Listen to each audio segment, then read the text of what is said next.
Adlaw nga Martes karon mga kaigsuunan, peksa 23 sa bulan sa Marso tuig 2021. Ang pagbasa kinutlo gikan sa Ebanghelyo sumala ni San Juan kapitulo 8 bersikulo 21 ngadto sa 30.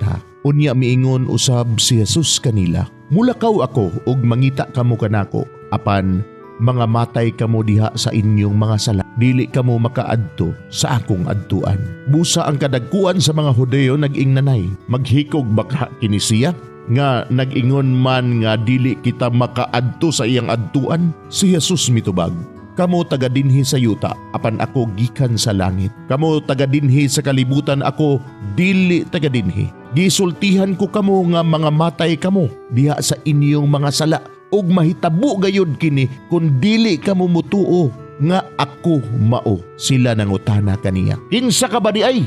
Si Jesus mitubag, "Ang gitug-an ko kaninyo sukad pa sa sinugdan.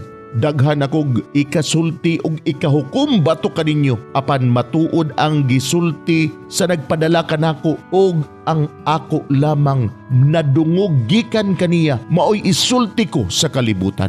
Wala sila makasabot nga nagsulti siya kanila mahitungod sa Amahan. Busa miingon si Jesus kanila, "Kung inyo nang iisa ang Anak sa Tao, mahibaluan ninyo nga ako mao.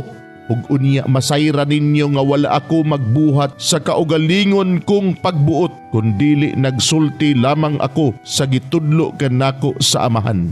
Ug siya nga nagpadala kanako, nag-uban kanako. Wala ako niya pasagdi nga mag-inusara, kay nagbuhat man ako kanunay sa makapahimuot kaniya." Daghan ang mituo kang Jesus, human niya isulti kining mga butanga. Mga igsuon ang Ebanghelyo sa Ginoo, daygon ikaw o Kristo.